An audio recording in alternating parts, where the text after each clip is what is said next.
দীর্ঘ ২৮ বছরের আইনি লড়াই, অসংখ্য বিতর্ক আর বারবার শিরোনামে উঠে আসা এক সিনেমা। বলিউডের ভাইজান সালমান খানকে ঘিরে প্রায় ৩ দশকের পুরনো এক মামলা ও আইনি জটিলতা। সেই বহুল আলোচিত কৃষ্ণসার হরিণ শিকার মামলাকেই ঘিরে নির্মিত হতে যাওয়া একটি সিনেমা এবার পৌঁছে গেছে আদালতের কাঠগড়ায়। মুক্তির আগেই কালা Hiran the battle for legacy এর টিজার সরিয়ে ফেলার নির্দেশ দিয়েছে দিল্লি হাইকোর্ট। उस दिन आपने अपनी आंखों से क्या क्या देखा, बिना डर के अदालत को बताइए। দীর্ঘদিন ধরে বিতর্কের মুখে কালা হিরণ দি ব্যাটল ফর লিগেসি সিনেমাটি। এবার সিনেমার টিজার ও সংশ্লিষ্ট অনলাইন লিংক সরিয়ে ফেলার নির্দেশ দিয়েছে দিল্লি হাইকোর্ট। আদালতের পর্যবেক্ষণ, টিজারটি প্রাথমিকভাবে সালমান খানকে ১৯৯৮ সালের কৃষ্ণসার হরিণ শিকার মামলার সঙ্গে এমনভাবে যুক্ত করছে যা তার সুনামের ক্ষতি করতে পারে। সিনেমার টিজারে সরাসরি সালমান খানের নাম উচ্চারণ করা না হলেও একজন অভিনেতাকে অবিকল সালমান খানের চেহারা, হাতে তার ট্রেডমার্ক নীল ব্রেসলেট এবং হাতে আগ্নেয়াস্ত্র সহ দেখানো হয়েছে। এর পাশাপাশি বিষ্ণু সম্প্রদায়ের আবেগ ও বর্তমান বিতর্কের সুযোগ নিয়ে বাণিজ্যিকভাবে চটক সৃষ্টি করাই ছিল এই সিনেমার মূল উদ্দেশ্য। সিনেমার টিজার সামাজিক যোগাযোগ মাধ্যমে আসার পরেই আদালতের দ্বারস্থ হন সালমান খান। তার আইনি দল দাবি করে, এই সিনেমার মাধ্যমে অনুমতি ছাড়াই অভিনেতার ব্যক্তিসত্ত্ব অধিকার চরমভাবে ক্ষুণ্ণ করা হয়েছে।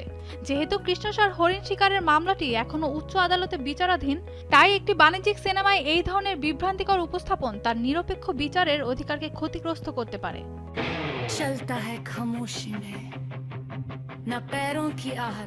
অভিযোগ ও যুক্তি শোনার পর দিল্লি হাইকোর্ট বিষয়টিকে অত্যন্ত গুরুত্বের সাথে পর্যবেক্ষণ করে এবং কড়া আইনি আদেশ জারি করে।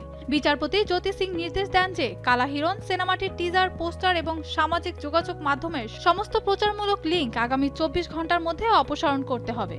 প্রযোজনা সংস্থা তা করতে ব্যর্থ হলে ইউটিউব, টুইটার ও মেটার মতো সামাজিক মাধ্যমগুলোকে সরাসরি সেই কন্টেন্টগুলো ইন্টারনেট থেকে মুছে ফেলার নির্দেশ দেওয়া হয়। উল্লেখ্য, প্রযোজক অমিত জনের তৈরি কালা হিরণ দি ব্যাটল ফর লিগেসি সিনেমাটি মূলত ১৯৯৮ সালের রাজস্থানের বহুল আলোচিত কৃষ্ণসার হরিণ শিকারের ঘটনা এবং তার পরবর্তী সামাজিক আইনি সংঘাতের প্রেক্ষাপটে নির্মিত। যোধপুরে হাম সাথ সাথ হে সিনেমার শুটিং চলাকালে দুটি কৃষ্ণসার হরিণ হত্যার অভিযোগে সালমান খানের বিরুদ্ধে মামলা হয়। রাজস্থানের বিষ্ণুই সম্প্রদায় কৃষ্ণসার হরিণকে অত্যন্ত পবিত্র মনে করে এবং তারা এই মামলাটিতে মূল বিচার প্রার্থী হিসেবে লড়ে আসছে। সাম্প্রতিক সময়ে এই ঘটনাকে কেন্দ্র করে গ্যাংস্টার লরেন্স বিষ্ণুইয়ের পক্ষ থেকে সালমান খানকে হত্যার হুমকি সহ নানা বিতর্ক নতুন করে উত্তাপ ছড়িয়েছে।